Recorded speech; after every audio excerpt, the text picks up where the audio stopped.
നമസ്കാരം. News and views ആരംഭിക്കുന്നു. മോഡി കുറഞ്ഞ് ബി.ജെ.പി. ഉപതെരഞ്ഞെടുപ്പുകളിൽ ബി.ജെ.പിക്കുണ്ടായ കനത്ത തിരിച്ചടിയാണ് ഇന്ന് ന്യൂസ് ആൻഡ് വ്യൂസ് ചർച്ച ചെയ്യുന്നത്.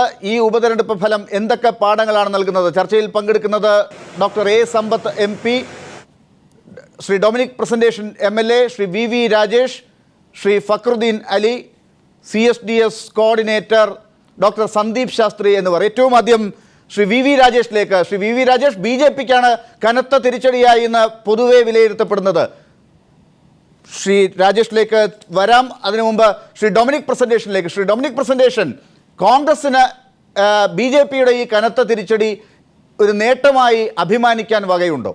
ഞങ്ങൾ വലിയൊരു നേട്ടം എന്ന് ഞങ്ങൾ അവകാശപ്പെടുന്നില്ല. പക്ഷേ ഒന്നുണ്ട്, 100 ദിവസം പിന്നിട്ട ഒറ്റയ്ക്ക് ഭൂരിപക്ഷം കിട്ടിയ ബി.ജെ.പിയുടെ മോഡി ഗവൺമെൻറ് അതിനുശേഷം നടന്ന 8-9 സ്റ്റേറ്റിൽ ബൈ ഇലക്ഷൻ നടന്നു. ബംഗാളിലൊഴിച്ച് ബാക്കി ഒരു സ്ഥലത്തും അവർക്ക് ഒരു നേട്ടവും ഉണ്ടാക്കാൻ കഴിഞ്ഞില്ല. ഉത്തരാഖണ്ഡിൽ 3 സീറ്റ് ഇലക്ഷൻ നടന്നു. 1 മാസം കഴിഞ്ഞപ്പോൾ ഞങ്ങൾ കോൺഗ്രസോടെ ജയിച്ചു.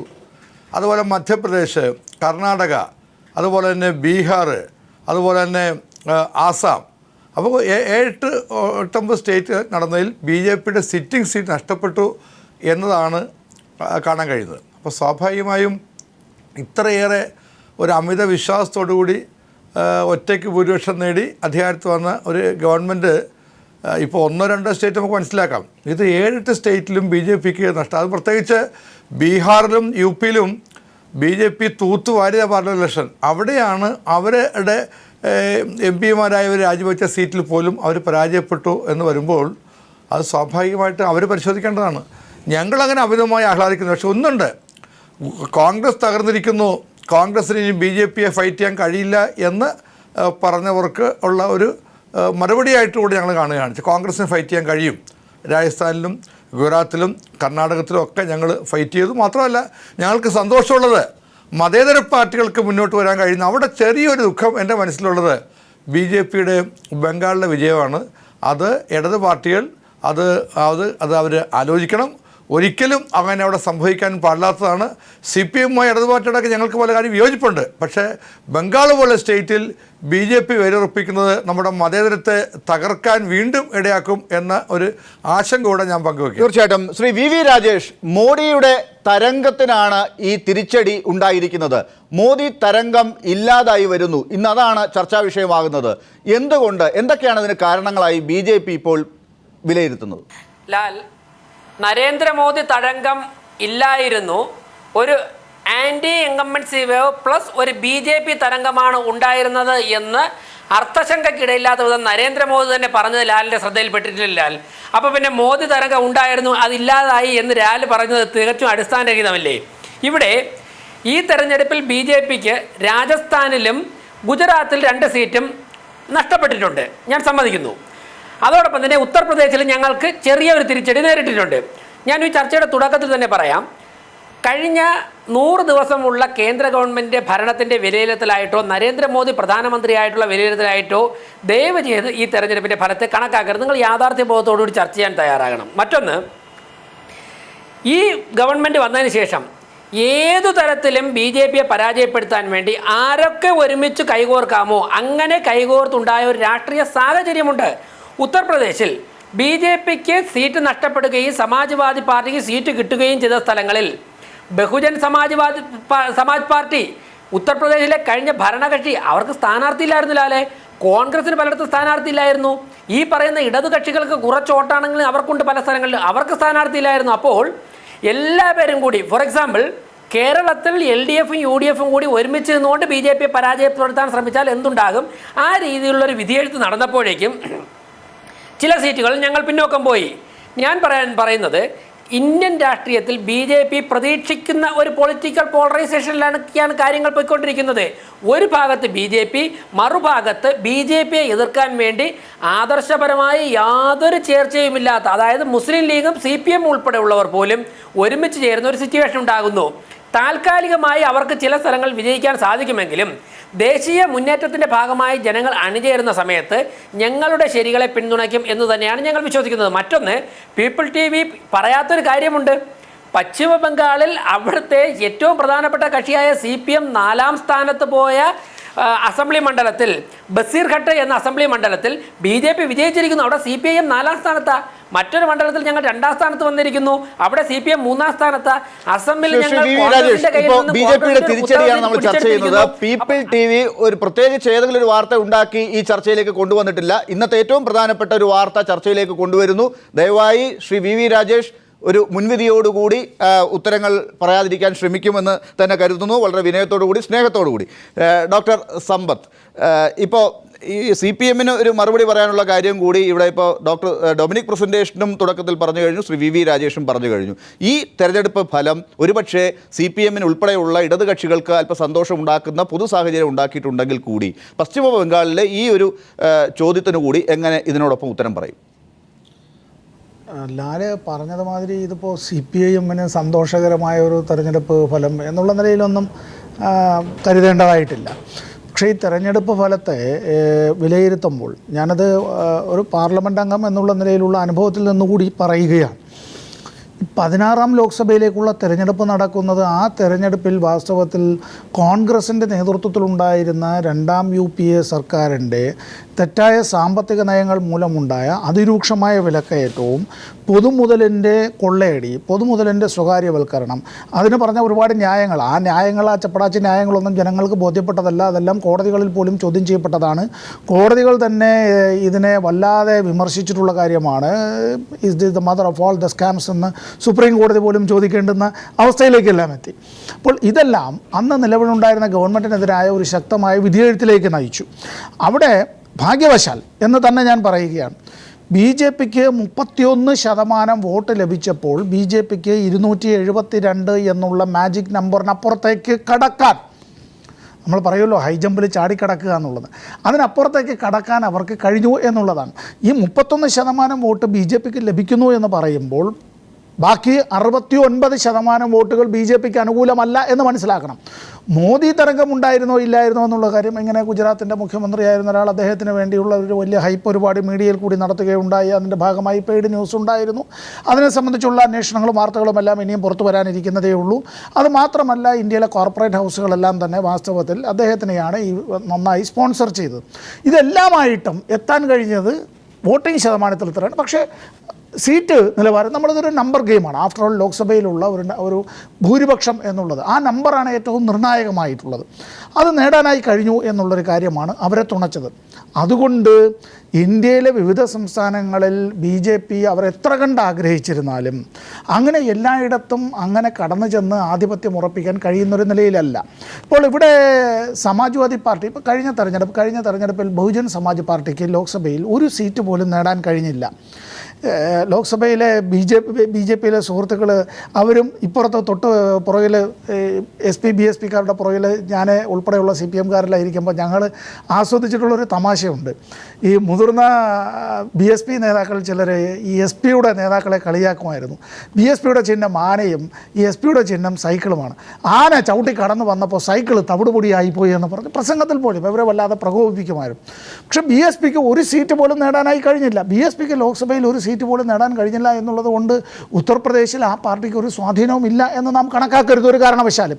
അവിടെ സമാജ്വാദി പാർട്ടി ഒരു തിരിച്ചുവരവ് നടത്തിയിരിക്കുകയാണ്.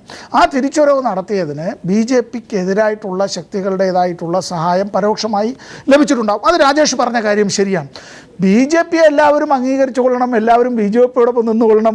ഇതെന്താ ഇങ്ങനെ ഒരു ഏകധ്രുവ അല്ലെങ്കിൽ ബൈപോളാർ സിസ്റ്റത്തിലേക്കൊന്നും ഇന്ത്യൻ രാഷ്ട്രീയത്തെ കൊണ്ടെത്തിക്കാൻ കഴിയില്ല. മറ്റൊന്ന് ഞാൻ അംഗീകരിക്കുന്നു, പശ്ചിമ ബംഗാളിൽ CPIM-ന് അവിടെ ഒരു മുന്നേറ്റം ഉണ്ടാക്കാൻ കഴിഞ്ഞിട്ടില്ല. പക്ഷേ തൊട്ടപ്പുറത്തുള്ള ത്രിപുര സംസ്ഥാനത്ത് CPIM സീറ്റ് നിലനിർത്തി എന്നുള്ളത് മാത്രമല്ല, ഈ തെരഞ്ഞെടുപ്പിൻ്റെ ഏതാനും ആഴ്ചകൾക്ക് മുമ്പാണ് അവിടുത്തെ തദ്ദേശ സ്വയംഭരണ സ്ഥാപനങ്ങളിലേക്കുള്ള തെരഞ്ഞെടുപ്പ് നടന്നത്. ആ തെരഞ്ഞെടുപ്പുകളിൽ ഏതാണ്ട് 98% സീറ്റുകളും CPIM തന്നെയാണ് അവിടെ നേടിയത്. കഴിഞ്ഞ തവണത്തേക്കാൾ മുന്നോട്ടാണ് ആ വിധത്തിൽ. കേരളത്തിൽ തന്നെ നോക്കുക, കേരളത്തിൽ തദ്ദേശ സ്വയംഭരണ സ്ഥാപനങ്ങളിലേക്കുള്ള ഉപതെരഞ്ഞെടുപ്പുകൾ ഈ അടുത്തിടയ്ക്ക് നടന്നു. BJPയുടെ സിറ്റിംഗ് സീറ്റുകൾ പലതും ഇടതുമുന്നണി നേടുന്നതായ ഒരു സാഹചര്യം ഉണ്ടായി. തീർച്ചയായിട്ടും നമുക്ക് തിരിച്ചെത്താം. ശ്രീ ഫക്രുദ്ദീൻ അലി, ഈ ഘട്ടത്തിൽ നരേന്ദ്രമോദിയുടെ പ്രഭാവം ഉണ്ടായിരുന്നത് മങ്ങിയിരിക്കുന്നു എന്നുള്ള ചർച്ചകളാണ് അങ്ങോട്ടും ഇങ്ങോട്ടും എതിർക്കുകയും അനുകൂലിക്കുകയും ഒക്കെ ചെയ്യുന്ന ഒരു സാഹചര്യം ഇപ്പോൾ ഉണ്ടായിരിക്കുന്നത്. എന്താണ് ശരിക്കും ഇപ്പോൾ സംഭവിച്ചിരിക്കുന്നത്? ശ്രീ രാജേഷ് പറഞ്ഞതുപോലെ BJPയുടെ ഒരു തരംഗം ഉണ്ടായിരുന്നതാണ് ഇപ്പോൾ മങ്ങിയിരിക്കുന്നത്, അതോ നരേന്ദ്രമോദി തരംഗം തന്നെയാണോ മങ്ങിയിരിക്കുന്നത്? എന്തിനാണ് ഒരു മങ്ങലുണ്ടായിരിക്കുന്നത്? ഈ സംഭവം എന്ന് വെച്ചാൽ കഴിഞ്ഞ ലോക്സഭാ ഇലക്ഷൻ്റെ പ്രധാനപ്പെട്ട ഒരു വസ്തുത നമ്മൾ കാണേണ്ടത് ആൻറ്റി ഇൻകംബൻസി ഫീലിംഗ് ആണ്. കോൺഗ്രസ് അത്രമാത്രം ജനങ്ങൾ വെറുപ്പിച്ചു കഴിഞ്ഞു. ഒന്നാമത്തെ UPA ഗവൺമെൻറ് ഇടതുപക്ഷത്തിൻ്റെയൊക്കെ സ്വാധീനത്തിൻ്റെ ഫലമായിട്ട് NRIGA പോലെയുള്ള പ്രോഗ്രാം റൈറ്റ് ഇൻഫർമേഷൻ കൊണ്ടുവന്നപ്പോൾ അതിന് ജനങ്ങൾ കൊടുത്ത പിന്തുണയായിരുന്നു രണ്ടാമത് അവർ വന്നപ്പോൾ കിട്ടിയ വലിയൊരു സ്വാധീനം. 200 ശേഷം സീറ്റുകൾ അവർക്ക് കിട്ടേണ്ടായി. എന്നാൽ പിന്നീട് വന്ന ഈ വിവിധ സ്കാൻഡലുകൾ, അതുപോലെ തന്നെ കോൺഗ്രസിന് ബദൽ വെക്കാൻ പറ്റാത്ത ഒരു പ്രശ്നം, പിന്നെ അണ്ടർ അച്ചീവർ എന്ന രീതിയിൽ മൻമോഹൻ സിംഗിനെ ഇൻ്റർനാഷണൽ മീഡിയ ചിത്രീകരിച്ച ഒരു പ്രശ്നം, ഇതെല്ലാം കൊണ്ട് എല്ലാ വിഭാഗം ജനങ്ങൾക്കും ഇടയിൽ കോൺഗ്രസിനെതിരെ അവമതിപ്പുണ്ടായിരുന്നു. ഇതിനെ ശരിക്കും ക്യാപിറ്റലൈസ് ചെയ്യാൻ ഇന്ത്യയിലെ ഇടതുപക്ഷത്തിനോ മറ്റു പാർട്ടികൾക്കോ പറ്റിയില്ല. സംഘടിതമായി ഗുജറാത്തിലെ പൊതു ഖജനാവ് ദൂർത്തടിച്ചുകൊണ്ട്, അതിപ്പം കാഗിൻ്റെ റിപ്പോർട്ടിലൊക്കെ വന്നിട്ടുണ്ടായി അദാനി ഗ്രൂപ്പിനൊക്കെ കൊടുത്തിട്ടുള്ള ആനുകൂല്യങ്ങളൊക്കെ, ഇത് ദൂർത്തടിച്ചുകൊണ്ട് അപ്കോ വേൾഡ് വൈഡിനെയൊക്കെ സ്വാധീനിച്ചുകൊണ്ട് നരേന്ദ്രമോദി നടത്തിയിട്ടുള്ള ഒരു കണ്ണിൽ പൊടിയിടുന്ന ഒരു പ്രചരണമാണ് ഈ ഒരു വിജയത്തിന് കാരണം. ഇപ്പോൾ രാജേഷ് പറഞ്ഞത്, മോഡി പറഞ്ഞു പിന്നെ ഇത് അങ്ങനെ BJPയുടെ ഒരു വിജയമാണ്, എൻ്റെ വിജയമല്ല. അതൊക്കെ പറയുന്നത് മോഡി എപ്പോഴും അങ്ങനെ പറഞ്ഞിട്ടില്ല. പക്ഷേ നമ്മൾ കേൾക്കുന്നത് ഇന്ത്യയിലെ മെയിൻ സ്ട്രീം മീഡിയ മോഡി തരംഗമായിട്ടാണ് ചിത്രീകരിച്ചത്. BJPയുടെ അഡ്വാനി, വാജ്പേയി, മോഡി വരെയുള്ള നേതാക്കന്മാർ ഏതാണ് അങ്ങനെയൊക്കെ തന്നെയാണ് ചിത്രീകരിച്ചത്. അതിൻ്റെ ഇടയ്ക്ക് അശ്വത്ഥാമാവ് മരിച്ചു എന്ന ആന എന്ന് പതുക്കെ പറയുന്ന പോലെ ഈ മോഡി പറഞ്ഞ് ഞാൻ കേട്ടിട്ടില്ല. അപ്പോൾ ഈ സോ കോൾഡ് മോഡി വേവ് എന്ന് പറഞ്ഞ ഒരു ഉഡായ്പാണ്. ഈ ഗുജറാത്ത് മോഡൽ എന്ന് പറഞ്ഞ ഒരു ഭീകര ഉഡായ്പാണ് ഇന്ത്യയിലെ ജനങ്ങൾ 100 ദിവസത്തിനുള്ളിൽ തിരിച്ചറിഞ്ഞു. തിരിച്ചറിഞ്ഞു നിന്ന് അവർ കൊടുത്തൊരു പണിയാണ്, എസ്പെഷ്യലി ഈ UP ഇത്രമാത്രം കമ്മ്യൂണൽ പോളറൈസേഷൻ ഉണ്ടാക്കാൻ ശ്രമിച്ചു. എന്ത് പറ്റി? പല സ്ഥലത്ത് 20,000-50,000 തോറ്റത്. തീർച്ചയായിട്ടും ശ്രീ ഡോണി പ്രസന്റേഷൻ, ഇങ്ങനെ BJP കൃത്രിമമായി ഉണ്ടാക്കിയെടുത്ത ഒരു ഹൈപ്പിനാണ്, അല്ലെങ്കിൽ അതിനെ മലയാളത്തിലേക്ക് ശ്രീ ഫക്രുദ്ദീൻ അലി പറഞ്ഞപ്പോൾ ഉഡായിപ്പ് എന്ന വാക്കാണ് വന്നത്, അത്തരത്തിൽ ഒരു മാജിക്കിനാണ് ഇപ്പോൾ ഒരു അന്ത്യം സംഭവിച്ചിരിക്കുന്നത്. അത് സ്വാഭാവികമായി മാത്രമേ കാണേണ്ടതുള്ളൂ എന്നാണ് പറയുന്നത്. അത് രാജസ്ഥാനിലോ ഗുജറാത്തിലോ കോൺഗ്രസിന് നേട്ടമുണ്ടാക്കി തന്നിട്ടുണ്ടെങ്കിൽ അവിടെ മൂന്നാമതൊരു സാധ്യത ഇല്ലാത്തത് കൊണ്ട് കിട്ടാനുള്ളത് കോൺഗ്രസിന് കിട്ടി. അങ്ങനെ സാധ്യതകൾ ഉള്ളിടത്ത് കോൺഗ്രസ് കൂടി സഹായിച്ച് രാജേഷ് പറഞ്ഞതുപോലെ അവിശുദ്ധ ബന്ധത്തിലൂടെ എന്ന് അവർ പറയുന്ന രീതിയിലൂടെ SP-ക്ക് നേട്ടമുണ്ടാക്കി കൊടുത്തു. മറ്റ് പല സ്ഥലങ്ങളിലും മറ്റ് കക്ഷികളും വന്നു. ഇതല്ലേ ഉണ്ടായത്? കോൺഗ്രസ്സിന് അതിനകത്ത് എന്താണ് ആത്യന്തികമായി വലിയ നേട്ടമായി, ചെറുതാണെന്ന് പറയുന്നെങ്കിൽ കൂടി ശാശ്വതമെന്ന് പറയുന്ന ഒരു നേട്ടം എന്താണ്? ശാശ്വത നേട്ടത്തിലേക്കുള്ള തുടക്കമല്ലേ.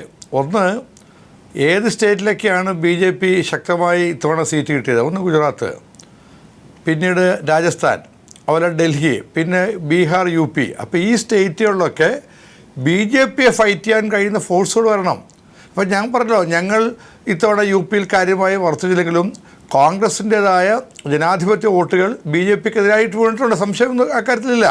അല്ല, ബീഹാറിൽ അവിടെ കഴിഞ്ഞ് നടന്ന ഇലക്ഷൻ ഞങ്ങളുമായിട്ട് ഐക്യത്തിലായിരുന്നു, കോൺഗ്രസും ജയിച്ചു, മറ്റുള്ളവരും ജയിച്ചു. അപ്പോൾ അതുകൊണ്ട് BJP എന്ന് പറയുന്ന വലിയൊരു വിപത്താണ് എന്നുള്ള തിരിച്ചറിവ് ജനങ്ങളിലേക്ക് എത്തിക്കണം. അതിന് കോൺഗ്രസ് അടക്കമുള്ള മതേതര പാർട്ടികൾ, അത് വലിയ മതേതര പാർട്ടി കോൺഗ്രസ് തന്നെയാണ്. ലെഫ്റ്റ് പാർട്ടികളോ അല്ലെങ്കിൽ അവരെ കുറച്ച് കാണുന്നില്ല. പക്ഷേ അവർക്കുള്ളതിനേക്കാൾ എല്ലാ സംസ്ഥാനങ്ങളിലും സ്വാധീനമുള്ള പാർട്ടി കോൺഗ്രസ്സാണ്. അതുകൊണ്ട് തന്നെ ഞങ്ങളിതിനെ വലിയൊരു വിജയമായിട്ടൊന്നും കണക്കാക്കുന്നില്ല, അതുപോലെ BJPയുടെ വലിയ തോൽവിയായിട്ട് ഞാൻ കണക്കാക്കുന്നില്ല. പക്ഷേ ഒരു ചൂണ്ടുവലകയാണ്. 7-8 സ്റ്റേറ്റിൽ ഇലക്ഷൻ നടന്നപ്പോഴേക്കും BJP നേടിയ പാർലമെൻറ്റിലേക്ക് വലിയ ഇലക്ഷൻ്റെ ശേഷം നടന്ന ഇലക്ഷനിൽ അവർക്ക് മുന്നേറാൻ കഴിയുന്നില്ല, പുറകോട്ട് പോകുന്നു എന്നതാണ് കാര്യം. ശ്രീ സമ്പത്ത് ഇവിടെ വളരെ ലാഘവത്തോടുകൂടി ബംഗാളിനെ വിട്ടുകളഞ്ഞു. ഞാൻ ഗൗരവത്തോടെ പറയുന്നു, ബംഗാളിൽ CPM പരിശോധിക്കേണ്ടതാണ്. എന്തുകൊണ്ടാണ് CPMൻ്റെ സീറ്റിലാണ് BJP അവിടെ കയറുന്നത്? അത് വലിയ അപകടമാണെന്ന് ഞാൻ വിശ്വസിക്കുന്ന ആളാണ്. അത് CPM അത് ഒരുപക്ഷെ CPM പരിശോധിക്കേണ്ടതുള്ളത് പോലെ തന്നെ കോൺഗ്രസും അവിടെ പരിശോധിക്കേണ്ടതുണ്ട് ബംഗാളിൽ. ആ കഥയിലേക്ക് നമുക്ക് തിരിച്ചു വരാം. പക്ഷേ ശ്രീ VV രാജേഷ്, ഇപ്പോൾ താങ്കൾ പറഞ്ഞതുപോലെ അത് മോഡി ഫാക്ടർ ആണെങ്കിലും BJPയുടെ ഫാക്ടർ ആണെങ്കിലും ഒക്കെ ഈ രീതിയിലുള്ള പ്രതികരണങ്ങളാണ് മറുഭാഗത്ത് നിന്ന് വരുന്നത്. പക്ഷേ ഇവിടെ എടുത്ത് ചൂണ്ടിക്കാട്ടാവുന്ന ചില കാര്യങ്ങളുണ്ട്. BJP മോഡിയെ മുൻനിർത്തി ആണോ അല്ലയോ ഇപ്പോൾ ഈ തെരഞ്ഞെടുപ്പുകളെല്ലാം ഉപതെരഞ്ഞെടുപ്പുകളെല്ലാം നേരിട്ടത് എന്നുള്ളതിനേക്കാൾ അവിടെ ക്യാമ്പയിനിങ്ങിൽ വന്ന ഉത്തർപ്രദേശിൽ എടുത്ത് നോക്കുകയാണെങ്കിൽ വർഗീയമായി ലവ് ജിഹാദ് പോലെയുള്ള ചില ക്യാമ്പയിൻ മുദ്രാവാക്യങ്ങൾ അവിടെ ഉണ്ടായിരുന്നു. അതിനൊക്കെ കിട്ടിയ തിരിച്ചടിയാണ് എന്ന് ഇന്ന് ഉത്തർപ്രദേശ് മുഖ്യമന്ത്രി തന്നെ പറഞ്ഞിട്ടുണ്ട്. അതുപോലെയുള്ള തീവ്ര ഹിന്ദുത്വ വികാരം ഇളക്കി വിടുന്നതിന് വേണ്ടി ശ്രമിച്ചത്, വോട്ടാക്കി മാറ്റാൻ ശ്രമിച്ചത്, അത് മോഡിയാണെങ്കിലും ബി ജെ പി ആണെങ്കിലും ബി ജെ പിയുടെ പുതിയ അധ്യക്ഷനാണെങ്കിലും മറ്റേതെങ്കിലും ഘടകമാണെങ്കിൽ കൂടി അതൊരു ചൂണ്ടുപലകയായി, ഈ വിധി ഒരു ചൂണ്ടുപലകയായി ചില സന്ദേശങ്ങൾ നൽകുന്നതായി മറ്റ് പാർട്ടികളെ പോലെ ബി ജെ പി അംഗീകരിക്കുന്നില്ലേ? ലാല്, ഞാനൊരു ഉത്തരം പറയാം. ഒന്ന്, ലാല് നേരത്തെ പറഞ്ഞില്ലേ പീപ്പിൾ ടി വി ഉണ്ടാക്കിയ വാർത്തയല്ല ഇതെന്ന്. ഞാൻ ഒരിക്കലും പറയുന്നില്ല. പീപ്പിൾ ടി വി വൈരാഗ്യ ബുദ്ധിയോടുകൂടി പറയുന്ന വാർത്തയാണ്. ഞാനിന്ന് നേരിട്ടും ടെലിഫോണിലുമായി 4-5 ചാനലുകൾ ചർച്ചകളിൽ പങ്കെടുത്തു. എല്ലാ ചാനലിലും തണ്ടൊടിയുന്ന താമര, വാടുന്ന താമര എന്നൊക്കെ തന്നെയാണ് പറയുന്നത്. അതിൻ്റെ ഭാഗമായിട്ട് താങ്കളുടെ ഈ പീപ്പിൾ ടി വി ചർച്ച ചെയ്യുന്നു എന്നുള്ളതിലപ്പുറം പീപ്പിൾ ടി വി മാത്രം ചർച്ച ചെയ്യുന്നു എന്നുള്ള രീതി ഞാൻ സംസാരിച്ചപ്പോൾ ആ വാക്ക് ഉപയോഗിച്ചതേ ഉള്ളൂ. ഞാൻ അങ്ങനെ പറഞ്ഞതല്ല. മറ്റൊന്ന്, ഇവിടെ ബഹുമാനപ്പെട്ട doctor A Sampath M P അദ്ദേഹം പറഞ്ഞു BJP മാത്രമേ ഇന്ത്യയിലുള്ളൂ, ഒരു ബൈപോളാർ പൊളിറ്റിക്കൽ സിറ്റുവേഷനിലേക്ക് ഇന്ത്യ പോവുകയാണ് എന്ന് ഞാൻ പറഞ്ഞത് ആ രീതിയിലേക്കാണ് കാര്യങ്ങൾ പോകുന്നത്. മറിച്ച് നരേന്ദ്രമോദിയും BJPയും 273 സീറ്റ് നേടി, ഞങ്ങൾ ഒറ്റയ്ക്ക് 283 സീറ്റ് നേടി, ഞങ്ങൾ ഭൂരിപക്ഷത്തിലെത്തിയെന്ന് കരുതി മറ്റെല്ലാ രാഷ്ട്രീയ പാർട്ടിയും ഈ രാജ്യത്ത് നിന്ന് അസ്തമിച്ചു പോയി എന്നുള്ള അഭിപ്രായമൊന്നും ഞങ്ങൾക്കില്ല. അങ്ങനെ ആരും പറയാനും പാടില്ല. സമ്പത്ത് MP പറഞ്ഞതുപോലെയാണല്ലോ നരേന്ദ്രമോദി പറഞ്ഞത്. ഉത്തർപ്രദേശിലൊക്കെ നല്ല ജനസ്വാധീനമുള്ള എന്നാൽ ഈ പാർലമെൻറ്റിൽ സ്വാധീനമില്ലാത്തത് കൂടിയായ കക്ഷികളുടെ ഉൾപ്പെടെ അഭിപ്രായം തേടിക്കൊണ്ട് മാത്രമേ ഈ ഗവൺമെൻറ് മുന്നോട്ട് പോവുകയുള്ളൂ. അതിൽ അദ്ദേഹം ഉദ്ദേശിച്ചത് ഉത്തർപ്രദേശിൽ സ്വാധീനമില്ല ഉള്ളതും പാർലമെൻറ്റ് ഇല്ലാത്തതുമായത് മായാവതിയുടെ പാർട്ടിയായ ബഹുജൻ സമാജ് പാർട്ടിയാണ്. ആ പാർട്ടിയെ ഉൾപ്പെടെ വിശ്വാസത്തിലെടുത്തുകൊണ്ട് മാത്രമേ ഇന്ത്യയിൽ ഏത് ഗവൺമെൻറ്റിനും മുന്നോട്ട് പോകാൻ സാധിക്കുകയുള്ളൂ നരേന്ദ്രമോദി പറഞ്ഞു. അതിനർത്ഥം ഞങ്ങൾ മാത്രമേ ഇന്ത്യയിൽ ഇനിയുള്ളൂ എന്ന് ഒരിക്കലും ചിന്തിക്കാൻ കണക്കിന് ധിക്കാരികളോ അല്ലെങ്കിൽ വിഡ്ഢികളോ അല്ല ഞങ്ങൾ. എല്ലാ രാഷ്ട്രീയ പാർട്ടിക്കും CPM പശ്ചിമ ബംഗാൾ പരാജയപ്പെട്ടു എന്ന് കഴിഞ്ഞിട്ട് CPM അവസാനിച്ചു എന്നുള്ള അഭിപ്രായമൊന്നും ഞങ്ങൾക്കില്ല. ഞങ്ങൾ പറയുന്നത് CPMനെ 4ാം സ്ഥാനത്താക്കിയിട്ട് ഞങ്ങൾക്ക് വിജയിക്കാൻ സാധിച്ചു എന്നുള്ളതാണ്. ഇനി വേറൊന്ന്, നമ്മുടെ ബഹുമാനപ്പെട്ട എൻ്റെ അടുത്ത സുഹൃത്ത് ഫക്രുദ്ദീൻ അലി പറഞ്ഞു ഗുജറാത്തിലെ ഉഡായിപ്പെന്ന്. ഫക്രുദ്ദീൻ അലി, താങ്കളുടെ പാർട്ടിയായ ഇന്ത്യൻ നാഷണൽ കോൺഗ്രസിലൂടെ കഴിഞ്ഞ 15 വർഷമായി ഉഡായിപ്പ് എന്തേ നിങ്ങൾക്ക് അവിടുത്തെ ജനങ്ങളെ ബോധ്യപ്പെടുത്താൻ സാധിക്കുന്നില്ല? ഈ ചാനൽ ചർച്ചയിൽ കൂടെ ഈ തറകൾ പറയുന്ന ഈ കാര്യങ്ങൾ ഉണ്ട് എങ്കിൽ താങ്കൾ ഗുജറാത്തിൽ പോയി താങ്കളുടെ കോൺഗ്രസ് പാർട്ടിയിലൂടെ ഈ ഉഡായിപ്പ് അവിടുത്തെ ജനങ്ങളെ ബോധ്യപ്പെടുത്താൻ വേണ്ടി താങ്കൾ ശ്രമിക്കുകയാണ് ചെയ്യേണ്ടത്. ഞങ്ങളുടെ പിന്തുണയും അതിന് തരാം. താങ്കൾ പറയുന്നത് കഴിഞ്ഞ ഒരു 6.5 കോടി ജനങ്ങൾ കഴിഞ്ഞ 15 വർഷമായി നരേന്ദ്രമോദിയുടെ താങ്കൾ പറഞ്ഞ ഈ കാര്യം വിശ്വസിക്കുന്നു എന്നാണ് താങ്കൾ പറയുന്നത്. ഇനി ലാലിന്റെ ഉത്തരത്തിലേക്ക് വരാം, ചോദ്യത്തിലേക്ക് വരാം. ലാല്,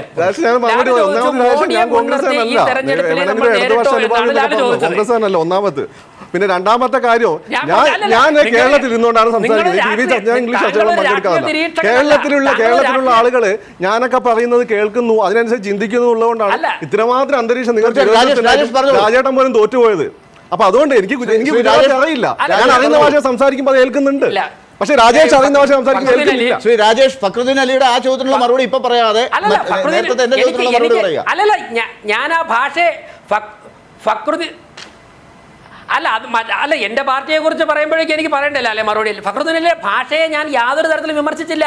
ഞാൻ താങ്കളുടെ ഭാഷയെ അതുപോലെ മനോഹരമായി ഉപയോഗിച്ചുകൊണ്ട് ഞാൻ പറഞ്ഞു അങ്ങനെയുള്ള കാര്യങ്ങൾ നടക്കുന്നുവെങ്കിൽ നിങ്ങൾ അവിടെ പോയിട്ട് ആൾക്കാരെ ബോധ്യപ്പെടുത്താൻ ശ്രമിക്കണം. ഇനിയും സമയമുണ്ടല്ലോ. ഞാൻ ആ ഭാഷയെ വിമർശിച്ചിട്ടില്ല, ഞാനതിനെ കളിയാക്കിയിട്ടില്ല, ഞാനതിനെ അംഗീകരിച്ചുകൊണ്ട് തന്നെ പറയുകയാണ്. തിരിച്ചെത്താൻ ശ്രീ വി രാജേഷ്, ഇപ്പോൾ നമുക്ക് centre for the study of developing societies New Delhi അതിന്റെ കോർഡിനേറ്റർ, തെരഞ്ഞെടുപ്പ് പഠനങ്ങളൊക്കെ നടത്തുന്ന സ്ഥാപനമാണ് അത്. അതിന്റെ കോർഡിനേറ്റർ ഡോക്ടർ സന്ദീപ് ശാസ്ത്രി ഇപ്പോൾ നമ്മളോടൊപ്പം ചേർന്നിട്ടുണ്ട്. Doctor Sandeep Shastri, welcome to news and views. What are the reasons for the end of this Modi wave? How do you feel? I would not so early in the day say it is the end of the Modi wave, or I would not say that it is a defeat of Modi. I think that will be too premature a conclusion to draw. But Dr. Sandeep Shastri, the BJP itself had promoted this agenda, Modi wave or Narendra Modi as Prime Minister or the single leader of the Bharatiya Janata Party, and they hello Dr. Sandeep Shastri. BJP promoted this factor. How do? Believe that the May victory of the BJP was Modi factor, but I think let's also not ignore the very, very strong sentiment against the UPA, which Mr. Modi was able to cash in on. Mr. Modi was the right person at the moment in May to be able to cash in on that.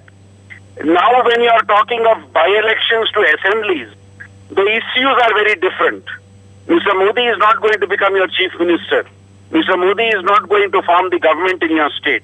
So at the state level, the issues are very different, and I think it is also at one level it is a reminder to the BJP that if you are looking at success, But at the Dr. state Sandeep level, Shastri, there are you certain cannot lessons use- for all political parties through this verdict. So what are those lessons in your perspective? Because this BJP, the major political party which now has this defeat, they promoted, according to the opposition political parties, they promoted communal agenda, at least in Uttar Pradesh. So what is the lesson then, at least for the BJP? Again, I think the campaign in Bihar, in UP and Bihar clearly shows that you cannot really win votes only through a intensely polarized communal campaign. Now, making somebody like that Mahant in charge of your BJP campaign in UP, you are seeing the results of that. Now, let's also remember that in the May elections, Mr. Modi in his campaigns talked about development in UP, talked about all other issues. And let's also remember that may have been a critical factor in swaying the voters there. This time around, the faces you projected in UP, faces like that of the Mahant. Now, I'm not too sure whether these faces can actually bring in a inclusive agenda and get you the votes which you did last time, which last time it was based on a very inclusive agenda that you fought the election. This time, very clearly, the faces that the BJP projected in the UP polls are not necessarily states which can allow you an inclusive agenda. At the same time, Dr. Shastri, the Congress also, they are claiming through the Gujarat and Rajasthan verdict that they got some victory. So what is the message for the International Congress according to you? If there is any lesson the Congress needs to learn from the Rajasthan and Gujarat results is that the party needs to empower credible, younger, mass-based leaders in the state. I think Sachin Pilot had a lot to do with the way the BJP, the Congress has done well in Rajasthan. In Gujarat also, I am told that the Congress campaign was very actively led by younger elements within the party. So I think the time has come for the Congress that as part of its rebuilding exercise, it needs to empower state-level leaders. Dr. Shastri, I'll come back to you later. ഇപ്പോൾ നമുക്കൊരു ചെറിയ ഇടവേളയിലേക്ക് പോകേണ്ടതുണ്ട്. BJP-യുടെ പ്രചരണ തന്ത്രം എന്തായിരുന്നു, ഇതിൽ നിന്ന് എന്ത് പാഠമാണ് പഠിക്കുന്നത്, മറ്റു പാർട്ടികൾക്ക് എന്ത് സന്ദേശമാണ് ഇന്നത്തെ തെരഞ്ഞെടുപ്പ് വിധിയിലൂടെ ഉണ്ടായിരിക്കുന്നത്? ഡോക്ടർ സമ്പത്ത് ഇപ്പോൾ നേരത്തെ സൂചിപ്പിച്ചതുപോലെ രണ്ടാം UPAക്ക് ഉണ്ടായ പ്രശ്നങ്ങളാണ് ഒരു വിരുദ്ധ തരംഗം എന്നുള്ള നിലയ്ക്ക് BJPക്ക് അനുകൂലമായി വന്നത് എന്ന് പറഞ്ഞതുപോലെ തന്നെ ഇപ്പോൾ ഈ സംസ്ഥാനങ്ങളിലൊക്കെ പല സംസ്ഥാനങ്ങളായി നടന്ന ഈ ഉപതെരഞ്ഞെടുപ്പുകളിലും അത്തരത്തിൽ ഒരു തരംഗം ഏതെങ്കിലും തരത്തിൽ BJPക്ക് ഒരു സന്ദേശം കൊടുക്കുന്ന രീതിയിൽ ഉണ്ടായിട്ടുണ്ടോ? ഇത് BJPക്കൊരു സന്ദേശം എന്നുള്ളത് അത് വിലയിരുത്തട്ടെ. പക്ഷേ BJPയുടെ ഈ ലോക്സഭാ തെരഞ്ഞെടുപ്പിലെ വിജയത്തെ സംബന്ധിച്ച് തന്നെ നാം മനസ്സിലാക്കേണ്ടത് ഈ BJPയെ നിയന്ത്രിക്കുന്നത് RSS ആണ്. BJPയുടെ മന്ത്രിമാരെ തീരുമാനിക്കുന്നത് RSS നേതൃത്വമാണ്. BJPയുടെ പ്രസിഡൻറ്റിനെ തീരുമാനിക്കുന്നത് RSS നേതൃത്വമാണ്. അതിൻ്റെ അഖിലേന്ത്യാ ജനറൽ സെക്രട്ടറിമാരെ തീരുമാനിക്കുന്നത് RSS നേതൃത്വമാണ്. പക്ഷേ RSS നേതൃത്വമാണ് എന്ന് ഞാൻ പറയുമ്പോൾ തന്നെ ഒരു ഇരുമ്പ് മറയ്ക്ക് പിന്നിലുള്ള ഇത്തരം നടക്കുന്ന കാര്യങ്ങൾ അതിലെല്ലാം RSSൻ്റെ ഒരു ഏകശിലാ വിഗ്രഹം പോലെയാണ് എന്നും അവിടെ ലീഡർഷിപ്പ് ക്രൈസിസ് ഇല്ല എന്നും നേതൃത്വത്തിൽ തന്നെ ഒട്ടനവധി പടലപ്പിണക്കങ്ങളില്ല എന്നും നമ്മൾ ആരും ധരിക്കേണ്ടതില്ല. എൻ്റെ സുഹൃത്ത് രാജേഷ് എന്ത് പറഞ്ഞിരുന്നാലും. പക്ഷേ അത് പലതും പുറത്തു വരുന്നില്ല. BJP പിക്കുള്ളിലുള്ളത് പലതും പുറത്തു വരും. അങ്ങനെയാണ് അവിടെ മുരളി മനോഹർ ജോഷി, എൽ കെ അദ്വാനി, ഒരു ഭാഗത്ത് ഇപ്പോഴത്തെ പ്രധാനമന്ത്രി, അദ്ദേഹത്തിൻ്റെ മനസാക്ഷി സൂക്ഷിപ്പുകാരനായും അദ്ദേഹത്തിന് വേണ്ടി എന്തും ചെയ്യാൻ തയ്യാറായിട്ടുള്ള ഇപ്പോഴത്തെ അഖിലേന്ത്യാ പ്രസിഡൻറ്റും ഒക്കെ ബി ജെ പിയുടെ നേതാക്കളായിട്ട് വരുന്നത്. പക്ഷേ ബി ജെ പി എങ്ങനെയാണ് വാസ്തവത്തിൽ ബി ജെ പിയുടെ വോട്ട് കൺസോളിഡേറ്റ് ചെയ്യുന്നത്? അങ്ങനെ ചെയ്യുന്നത് എവിടെല്ലാം അവർക്ക് സാമുദായികമായ സ്പർദ്ധ ആളിപ്പടർത്തി വർഗീയ കലാപങ്ങൾ ഉണ്ടാക്കാൻ കഴിയുമോ ആ വർഗീയ കലാപങ്ങളുടെ ഉൽപ്പന്നമായിട്ടാണ് ബി ജെ പിക്ക് വോട്ടുകൾ ലഭിക്കാറുള്ളത്. കഴിഞ്ഞ ലോക്സഭാ തെരഞ്ഞെടുപ്പിൽ യു പിയിൽ ബി ജെ പിക്ക് അത്തരത്തിൽ ഒരു ഇംഗ്ലീഷിൽ പറഞ്ഞാൽ കമ്മ്യൂണൽ പോളറൈസേഷൻ തന്നെ നടത്താൻ കഴിയുമാറ് അവർക്ക് അതിലൊരു പരിധിവരെ വിജയിക്കാൻ കഴിയും. ഇപ്പോൾ മുസഫർ നഗർ കലാപം പോലെയുള്ള നിരവധി കാര്യങ്ങൾ, അതിൻ്റെയൊക്കെ ടെസ്റ്റ് ഡോസ് വളരെ മുമ്പേ നടന്നിട്ടുള്ളത് ഗുജറാത്തിലാണല്ലോ. അത് മഹാരാഷ്ട്രയിൽ പലയിടത്തും അവർ നടത്തിയിട്ടുള്ളതാണല്ലോ. ഉത്തരേന്ത്യയിൽ പലയിടത്തും ആ വിധത്തിൽ തന്നെയാണ് ഇവർ ഈ കാര്യങ്ങൾ പരിശോധിച്ചിട്ടുള്ളത്. അത് ആ വർഗീയ കലാപങ്ങൾ നടക്കുന്നതുമായി ബന്ധപ്പെട്ടുണ്ടാകുന്ന ഇതെല്ലാം ലാബറട്ടറികളാണ്. നമ്മൾ ഈ ഗാസയിൽ ഇസ്രായേൽ നടത്തുന്ന ആക്രമണങ്ങളും അമേരിക്കയുടെ ആയുധങ്ങളെല്ലാം ഉപയോഗിക്കുകയും ചെയ്യുമ്പോൾ ലോകത്തിലെ ആയുധ കമ്പോളത്തിൽ ഇതെല്ലാം ചെലവഴിക്കപ്പെടണമെങ്കിൽ ഇതെവിടെയെങ്കിലും ടെസ്റ്റ് ചെയ്യപ്പെട്ടതായിരിക്കണം എന്നുള്ളതുപോലെ ഇത്തരത്തിലുള്ള അവരുടേതായിട്ടുള്ള ആശയങ്ങൾ ടെസ്റ്റ് ചെയ്യപ്പെടുന്നത് ഈ പറയുന്ന വർഗീയ കലാപങ്ങളിലാണ്. ഇവിടെ ഞാൻ ലാൽ ചോദിച്ച ചോദ്യത്തിൻ്റെ ഉത്തരത്തിലേക്ക് ഞാൻ എത്തുകയാണ്. ഇവിടെ വാസ്തവത്തിൽ ബി ജെ പിക്ക് ഇന്ത്യയിൽ ജനങ്ങൾക്കിടയിൽ ഒരു വലിയ മേൽക്കൈയൊന്നും അവകാശപ്പെടേണ്ടതില്ല.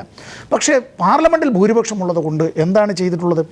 പ്ലാനിംഗ് കമ്മീഷൻ പിഴവുകളും പിശകുകളും ഉണ്ടെങ്കിൽ അതിനെ തിരുത്തി അതിനെ നേരെ ചൊവ്വേ മുന്നോട്ട് കൊണ്ടുപോകലാണ് വേണ്ടത്. പ്ലാനിംഗ് കമ്മീഷൻ തന്നെ പിരിച്ചുവിടുകയാണ്. ചോദിച്ചാൽ പറയും കീഴ്വഴക്കങ്ങൾ, ആ കീഴ്വഴക്കങ്ങൾ പലതും മാറ്റാമല്ലോ, പുതിയൊരു കീഴ്വഴക്കം ഞങ്ങൾ സൃഷ്ടിക്കുകയാണ് എന്ന് പറയും. ഇതുപോലെ തന്നെയാണ് പൊതുമേഖലാ സ്ഥാപനങ്ങളുടെ അതിൻ്റെ ഓഹരികൾ വിറ്റഴിക്കൽ. നിങ്ങൾ നോക്കൂ, ഇന്നലെ ഡൽഹിയിൽ ചേർന്ന ഇന്ത്യയിലെ ട്രേഡ് യൂണിയനുകളുടെ ഒരു കൺവെൻഷനുണ്ട്. ഇന്ത്യയിലെ എല്ലാ ദേശീയ ട്രേഡ് യൂണിയനുകളും ബി ജെ പിയോട് രാഷ്ട്രീയമായ ആഭിമുഖ്യമുള്ള BMS, ഞങ്ങളോട് രാഷ്ട്രീയമായ ആഭിമുഖ്യമുള്ള, ഞാൻ CITU-വിൻ്റെ അഖിലേന്ത്യാ ജനറൽ കൗൺസിൽ അംഗമാണ്. CITU, ഇപ്പോൾ AITUC, HMS, INTUC നേതൃത്വം കോൺഗ്രസിൻ്റേതാണ്. എല്ലാ ദേശീയ ട്രേഡ് യൂണിയനുകളുടെ അതിൻ്റെ നേതാക്കന്മാർ ഒരുമിച്ച് കൂടി അവർ പറയുകയാണ് ബി ജെ പിയുടെ ഈ സാമ്പത്തിക നയത്തോട് ഞങ്ങൾക്ക് യാതൊരു യോജിപ്പുമില്ല. തീർച്ചയായിട്ടും ശ്രീ VV രാജേഷ്, അത് നിങ്ങൾ മനസ്സിലാക്കേണ്ടത് തന്നെയല്ലേ? ഇത്തരത്തിൽ സാമ്പത്തികമായിട്ടുള്ള നയം ഒരുപക്ഷെ മുൻ രണ്ടാം UPA സർക്കാരിൻ്റെ നയങ്ങൾ തന്നെ തുടരുന്നു എന്നുള്ള ഒരു ചീത്തപ്പേര് നിങ്ങൾ തന്നെ ഇപ്പോൾ കേട്ടുകൊണ്ടിരിക്കുക. അതിന് മറുപടികൾ പറയുന്നതിന് പലപ്പോഴും പ്രശ്നങ്ങളുണ്ടായിരിക്കെ ഉത്തർപ്രദേശ് പോലെയുള്ള സ്ഥലങ്ങളിൽ ഇപ്പോൾ നടത്തിയ പ്രചാരണം, ഇപ്പോൾ ഡോക്ടർ സമ്പത്ത് ചൂണ്ടിക്കാട്ടിയതുപോലെ ഗുജറാത്തിൻ്റെ മറ്റൊരു പരിഷ്കരിച്ച പതിപ്പ് അവിടെ പരീക്ഷിച്ച് നോക്കുക, ലവ് ജിഹാദ് പോലെ ഞാൻ നേരത്തെ ചൂണ്ടിക്കാട്ടിയ കാര്യങ്ങളൊക്കെ അവിടെ ചർച്ചയ്ക്ക് കൊണ്ടുവരിക, അതിനൊക്കെ ഏറ്റ ഒരു അടിയായി ഇതിനെ കാണണ്ടേ? അതല്ലേ പുരോഗമനപരമായി ഇനി നിങ്ങൾ ചെയ്യേണ്ടത്? ലാലേ, ഞങ്ങൾക്ക് 2-3 സീറ്റിൽ ഞങ്ങൾ പരാജയപ്പെട്ടപ്പോഴേക്കും 1980 മുതലുള്ള എല്ലാ കാര്യങ്ങളും പറയാൻ കിട്ടിയൊരവസരത്തിൽ എല്ലാവരും പറഞ്ഞ് ആസ്വദിക്കുകയാണ്. ലവ് ജിഹാദ് എന്നുള്ളൊരു വസ്തുതയാണ് ലാലേ. അത് എല്ലാ അവസരത്തിലും കേരളത്തിൽ ചർച്ചയിൽ വന്നിട്ടുണ്ട്, ഇന്ത്യയിൽ ചർച്ചയിൽ വന്നിട്ടുണ്ട്, കേരള ഹൈക്കോടതി കണ്ടെത്തിയിട്ടുണ്ട്. താങ്കൾ ആവശ്യപ്പെട്ടാൽ എല്ലാ തെളിവുകളും ഞാൻ തരാം. പത്തനംതിട്ട ഒരു എഞ്ചിനീയറിംഗ് കോളേജിൽ നിന്ന് 2 പെൺകുട്ടികളെ കൊണ്ട് മതമാറ്റി ഉൾപ്പെടെയുള്ള തെളിവുകൾ ഞാൻ തരാം. വിഷയം അതല്ലാത്തതുകൊണ്ട് ഞാൻ അതിലേക്ക് കടക്കുന്നില്ല. ബഹുമാനപ്പെട്ട ഡോക്ടർ സമ്പത്ത് MP കമ്മ്യൂണൽ പോളറൈസേഷനെ കുറിച്ച് പറഞ്ഞു. ഞാൻ ചോദിക്കുന്നു, വിനയ പ്രൊഫസർ ചോദിക്കുന്നു, തിരുവനന്തപുരത്ത് ഡോക്ടർ ബെന്നറ്റ് എബ്രഹാമിനെ കമ്മ്യൂണൽ പോളറൈസേഷൻ ഉണ്ടാവാൻ വേണ്ടിയല്ലേ നിങ്ങൾ കൊണ്ട് നിർത്തിയത്? നിങ്ങൾ എറണാകുളത്ത് സ്ഥാനാർത്ഥിയെ നിർത്തിയപ്പോഴും പത്തനംതിട്ട നിർത്തിയപ്പോഴും ഇടുക്കി സമയത്തിന്റെ പ്രശ്നം കൊണ്ട് ഞാൻ ചോദിക്കുകയാണ്, ഇടപെട്ട് ചോദിക്കുകയാണ്. അതായത് മറ്റുള്ളവർ ചെയ്ത കാര്യങ്ങൾ കണക്ക് നിരത്തി നിങ്ങൾ പറഞ്ഞാണോ ഇപ്പോൾ ഉത്തർപ്രദേശിൽ നിങ്ങൾ ചെയ്ത തെറ്റിന്റെ ഫലം അനുഭവിക്കുമ്പോൾ ഇനി രക്ഷപ്പെടാൻ പോകുന്നത്?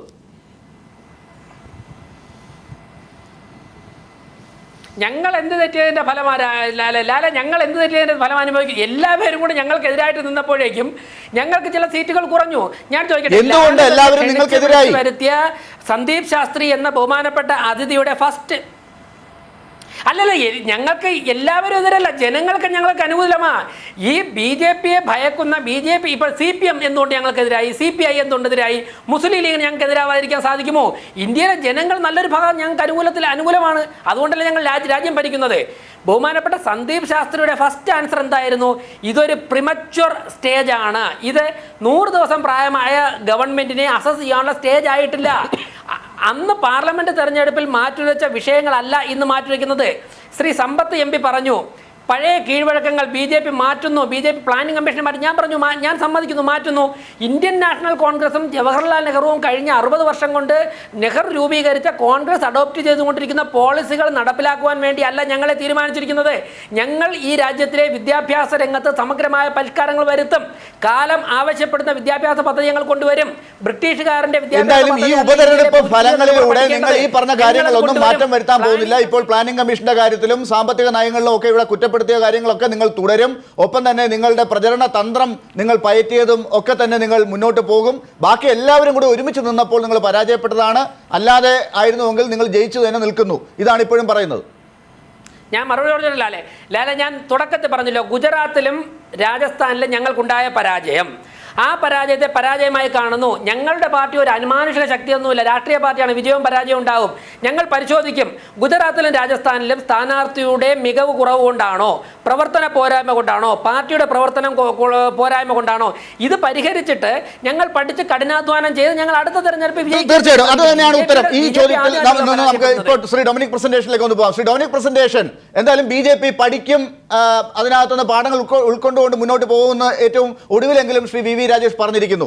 ശ്രീ ഡൊമിനിക് പ്രസന്റേഷൻ, നിങ്ങൾ എന്തുകൊണ്ടാണ് ഉത്തർപ്രദേശിൽ ഒരു ഇപ്പോൾ ഇവർ കുറ്റപ്പെടുത്തുന്ന രീതിയിൽ ഒരു കളിയെങ്കിലും കളിച്ചത്? അവിടെ ഒരു പ്രതിപക്ഷ പാർട്ടികൾ എല്ലാവരും കൂടി ഒരുമിച്ച് ചേർന്നുകൊണ്ട് BJPയെ നേരിടുക എന്ന ഒരു പ്രത്യക്ഷത്തിലുള്ള ഒരു ആഹ്വാനമൊന്നും കണ്ടില്ല. പക്ഷേ അവിടെ BSPയുമായി ചേർന്നും ഒക്കെ SPയെ സഹായിക്കുന്ന ഒരു നിലപാട് നിങ്ങൾ എടുത്തു. അതിപ്പോൾ BJPക്ക് കുറ്റപ്പെടുത്താൻ ഒരു കാരണമായില്ലേ? ഇതാണോ ഇനി നിങ്ങൾ മറ്റു മതേതര പാർട്ടികളുമായി ചേർന്ന് ഇനിയിപ്പോൾ ചെയ്യാൻ പോകുന്നത്? നിങ്ങളുടെ പണ്ടൊക്കെ നിങ്ങൾ മാത്രം ഒറ്റയ്ക്ക് നിങ്ങൾക്ക് നേട്ടമുണ്ടാകുന്ന രീതിയിലേക്ക് കാര്യങ്ങൾ വരണം എന്നുള്ളൊരു നയമായിരുന്നു നിങ്ങൾക്കുണ്ടായിരുന്നത്. അത് മാറ്റി ഇപ്പോൾ എവിടെയൊക്കെ മറ്റ് മതേതര കക്ഷികൾക്ക് സാധ്യതയുണ്ടോ അവരുമായി ചേർന്ന് BJPക്കെതിരെ എന്നുള്ളൊരു നയത്തിലേക്കാണോ ഇനിയെങ്കിലും പോവുക? ഈ പാഠത്തിൽ നിന്ന്, ഈ കാര്യങ്ങളിൽ നിന്ന് പാഠം ഉൾക്കൊണ്ടുകൊണ്ട് ഞങ്ങൾ വളരെ വ്യക്തമാക്കിയിരുന്നല്ലോ. അപ്പോൾ ബീഹാറിൽ അവിടെ 8 സീറ്റിൽ നടന്ന ഉപതെരഞ്ഞെടുപ്പിൽ അവിടെ നിതീഷിൻ്റെ പാർട്ടിയുമായി ഞങ്ങൾ ഐക്യമുണ്ടാക്കി. ഞങ്ങൾ അവിടുത്തെ റിയാലിറ്റി മനസ്സിലാക്കി. ഞങ്ങൾ BJP എന്നുള്ള വലിയ ദുരന്തമായിരിക്കും ഇന്ത്യയിൽ വരാൻ പോകുന്നത്, അവരുടെ ഭരണം. അതുകൊണ്ട് തന്നെ ഞങ്ങൾ അവിടെ സ്റ്റാൻഡ് എടുത്തു. യു പിയിലും ഞങ്ങൾ കഴിഞ്ഞ പാർലമെൻറ്റ് ഇലക്ഷനിൽ ഞങ്ങൾ 2 സീറ്റിലാണ് ജയിച്ചു. പല സീറ്റിലും ഞങ്ങൾ വളരെ താഴെയായിരുന്നു. അപ്പോൾ സ്വാഭാവികമായും BJPയുടെ ഈ വർഗീയ അജണ്ട ഈ ഇന്ത്യയിലെ ജനങ്ങളെ മതപരമായി ജാതീയമായി ധ്രുവീകരിക്കുന്നതാണ്. BJPയെ ഒരിക്കലും എൻകറേജ് ചെയ്യാൻ പാടില്ല. അതുകൊണ്ട് തന്നെ കോൺഗ്രസിനെ സ്നേഹിക്കുന്ന വോട്ടർമാരൊക്കെ BJPക്കായിട്ട് വോട്ട് ചെയ്തിട്ടില്ലെന്ന് ഞാൻ പറയുന്നില്ല. പക്ഷേ ഒന്ന് കാണേണ്ടത്, ഉത്തരാഖണ്ഡിൽ അവിടെ BJP ഞങ്ങൾ നേരിട്ട് ഫൈറ്റ് ചെയ്തു, ഞങ്ങൾ ജയിച്ചു. അവിടെ ഗുജറാത്തിൽ നേരിട്ട് ഫൈറ്റ്, അവിടെ ഞങ്ങൾ ജയിച്ചു. രാജസ്ഥാൻ നേരിട്ട് ഞങ്ങൾ ജയിച്ചു. കർണാടകത്തിൽ. അപ്പോൾ കോൺഗ്രസിന് സ്വാധീനമുള്ള സ്ഥലങ്ങളിലൊക്കെ ഞങ്ങൾ BJP ഫൈറ്റ് ചെയ്യുന്നുണ്ട്. പക്ഷേ കോൺഗ്രസിന് ക്ഷീണമുള്ള സ്ഥലങ്ങളിൽ BJP ജയിച്ചുകൂടാ എന്ന ഒരു നയം ഞങ്ങളെടുത്താൽ അത് ശരിയാണെന്ന് വിശ്വസിക്കാരാണ് ഞാൻ. അങ്ങനെ തന്നെ പോകുമ്പോൾ. പക്ഷേ സാമ്പത്തികമായിട്ടുള്ള നിങ്ങളുടെ നിലപാടുകളാണ് മറ്റ് പല കക്ഷികൾക്കും നിങ്ങളോട് യോജിക്കാൻ പറ്റാത്ത രീതിയിൽ വരുന്നത്. രണ്ടാം UPAക്ക് തിരിച്ചടി കിട്ടിയതും അത് തന്നെയാണ്. അവിടെയാണ് നിങ്ങളും BJPയും തമ്മിൽ വലിയ വ്യത്യാസമില്ലാതെ പലരും കാണുന്നത്. BJPക്ക് വീണ്ടും വോട്ട് കൊടുക്കുന്നതിന് നിങ്ങളും BJP മാത്രമുള്ളിടത്ത് ഒരു കൺഫ്യൂഷൻ ജനങ്ങൾക്ക് വരുന്നത്. മൂന്നാമതൊരു ഓൾട്ടർനേറ്റീവ് ഉണ്ടെങ്കിൽ അവർക്ക് ജനങ്ങൾ വോട്ട് കുത്തുന്നത് അതുകൊണ്ടാണ്. അതുകൊണ്ട് സാമ്പത്തിക നയങ്ങളിൽ നിങ്ങൾ ഒരു തിരിഞ്ഞുനോട്ടം കൂടി നടത്തേണ്ടി വരില്ലേ?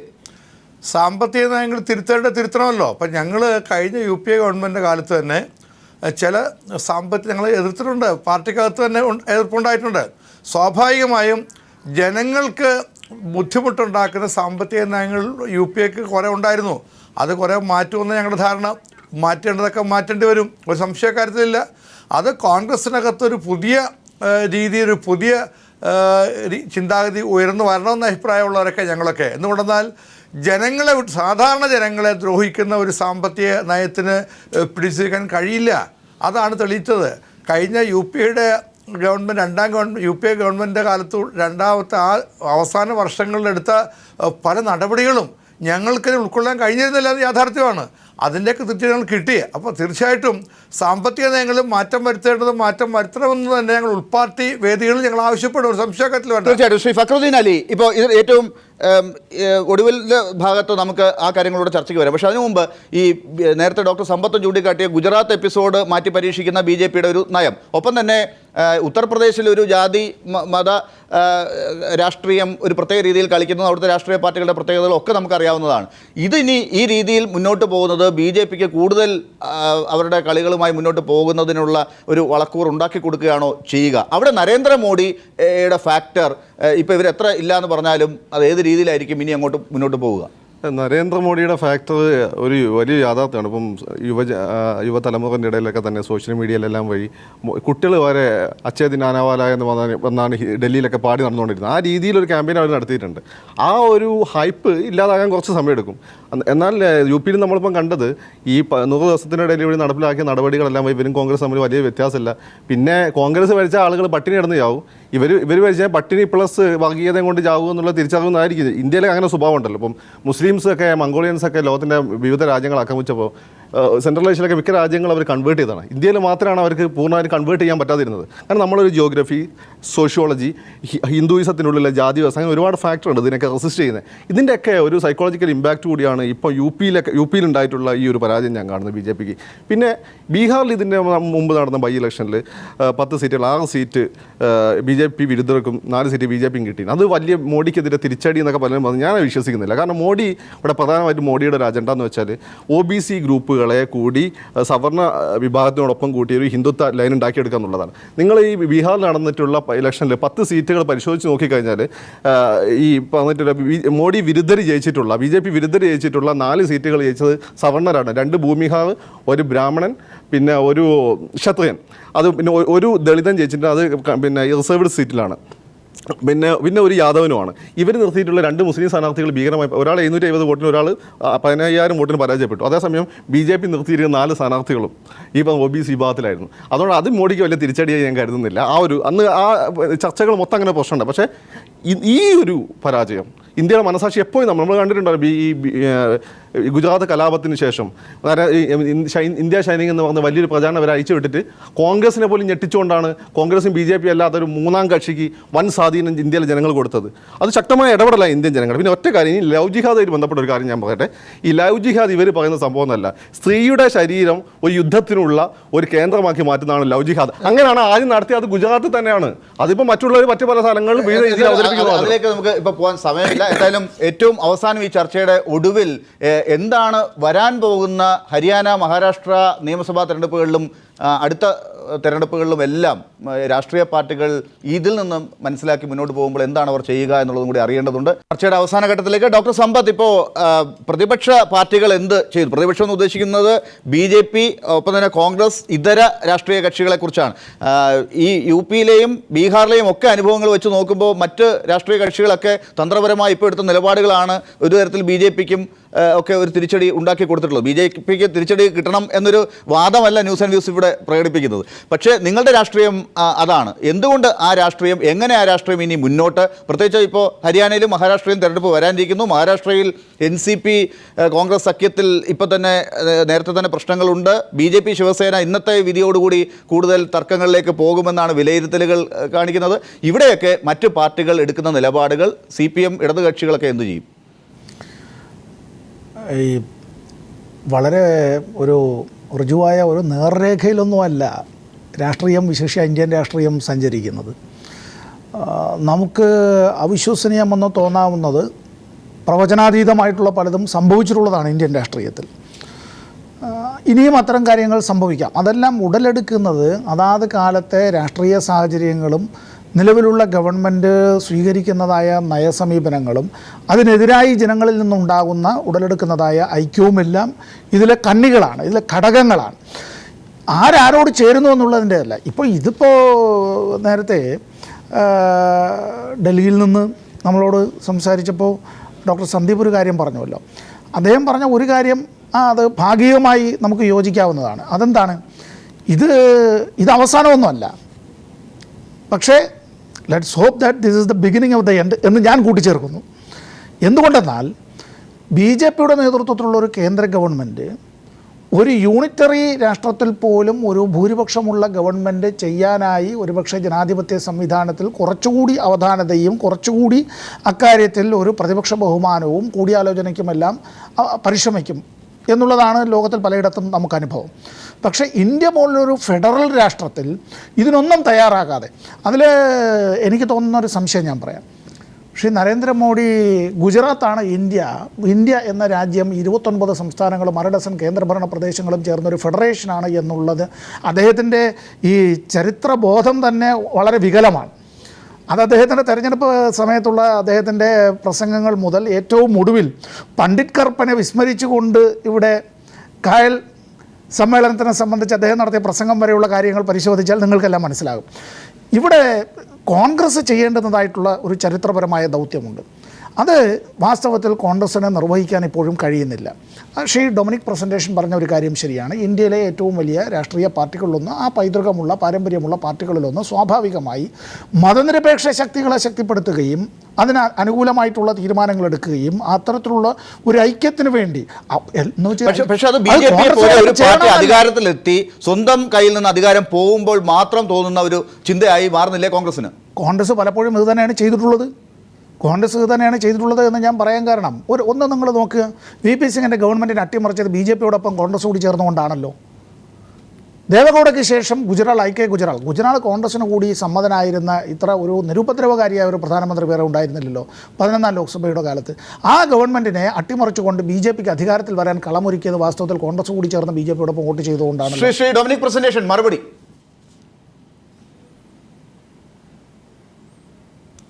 സമ്പത്ത് ഒരു കാര്യം മറന്നു പോരുത്. VP സിംഗ് എങ്ങനെയാണ് ഉണ്ടായത്? BJP നിങ്ങളും ഒരുമിച്ച് സപ്പോർട്ട് ചെയ്യുന്നുണ്ടല്ലേ. ഇപ്പം ഞങ്ങൾ മാത്രം കുറ്റം പറയാൻ എന്തിനാ? VP സിംഗ് ഗവൺമെന്റ് എന്ന് പറയുന്നത് BJP കൂടെ അതായത് കോൺഗ്രസ് അധികാരത്തിലില്ലെങ്കിൽ അത്രേ ഉള്ളൂ. അവര് പിന്താങ്ങിയില്ലേ? അല്ലല്ല, ഞങ്ങൾ BJP ഗവൺമെന്റിനെ അല്ല പിന്താങ്ങിയത്. ഞങ്ങൾ നിങ്ങളുടെ 1ാം UPA സർക്കാരിനെ പിന്താങ്ങിയല്ലോ. ശ്രീ ഡൊമിനിക് പ്രസന്റേഷൻ, ഞങ്ങൾ 1ാം UPA സർക്കാരിനെ ഞങ്ങൾ പിന്താങ്ങിയല്ലോ. ഞങ്ങൾ ഘടകകക്ഷി ആയിരുന്നില്ലല്ലോ, ഞങ്ങൾ അതിൽ ഗവൺമെന്റിൽ പങ്കാളിയായിരുന്നില്ലല്ലോ.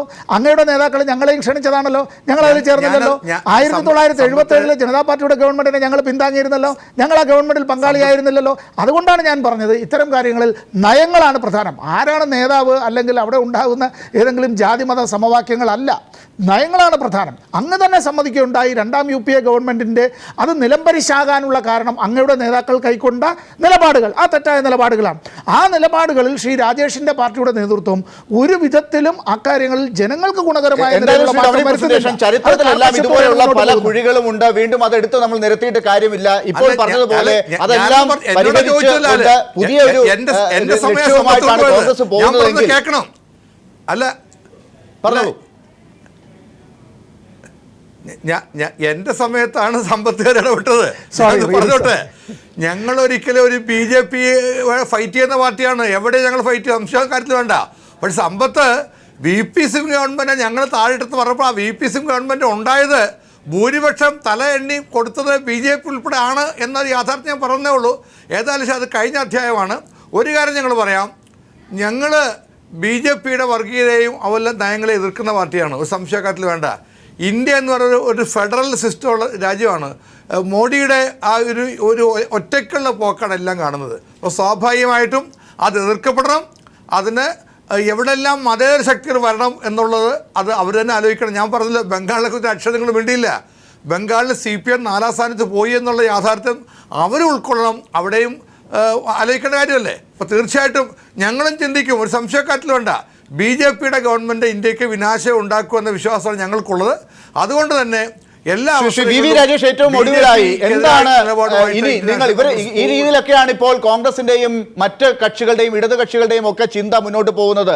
നിങ്ങൾ ഇപ്പോഴും പഴയ പിടിച്ച മുയലിന്റെ കൊമ്പിന്റെ എണ്ണം പറഞ്ഞു തന്നെ ഇരുന്ന് കഴിഞ്ഞാൽ എന്നോട് ദേഷ്യം തോന്നിയിട്ട് കാര്യമില്ല. അത് നിങ്ങൾക്ക് നന്നാവാൻ വേണ്ടി ഒരു അവസരം ഉണ്ടോ എന്ന് അറിയാൻ വേണ്ടിയുള്ള ചോദ്യമാണ്.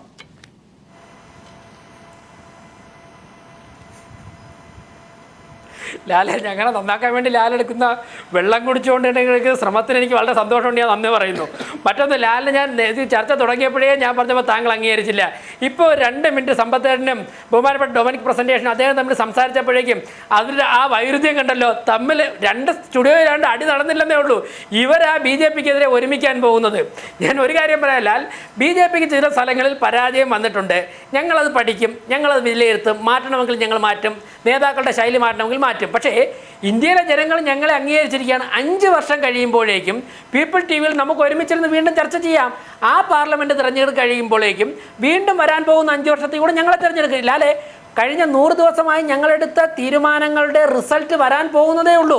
നിങ്ങളൊരു 1.5 വർഷം സമയം തരണം. നരേന്ദ്രമോദി എന്നെ പറഞ്ഞല്ലോ, എന്നെ സ്നേഹിച്ച ജനങ്ങൾ കുറച്ച് ദിവസത്തേക്ക് എന്നെ വെറുക്കും, അവർ കുറച്ച് ദിവസത്തേക്ക് എന്നോട് അവർക്ക് ദേഷ്യം ഉണ്ടാകും. എന്തായാലും സമയത്തിന്റെ പരിമിതി ഉള്ളതുകൊണ്ടാണ് നമുക്ക് ഇടപെടാൻ പറ്റാത്തത്. എന്തായാലും ഈ ഉപതെരഞ്ഞെടുപ്പിന്റെ ഫലങ്ങൾ നേരത്തെ ഡോക്ടർ സന്ദീപ് ശാസ്ത്രിയും ഇവിടെ വിദഗ്ധരും എല്ലാവരും നേതാക്കളും ഒക്കെ പറഞ്ഞതുപോലെ തന്നെ ഇനിയുള്ള ദിവസങ്ങളിലും വലിയ ചർച്ചയുണ്ടാക്കും. എന്തൊക്കെ സ്റ്റുഡിയോ ഫ്ലോറിൽ ഇരുന്ന് പറഞ്ഞാലും പാർട്ടികളുടെ ഫ്ലോറുകളിൽ ഇത് വലിയ ചർച്ചയാകും എന്നുള്ള കാര്യത്തിൽ ഒരു സംശയവുമില്ല. വളരെ നന്ദി ഈ ചർച്ചയിൽ പങ്കെടുത്തതിന് doctor Sampath, Shri Dominic Presentation, Shri VV Rajesh, Shri Fakhruddin Ali, doctor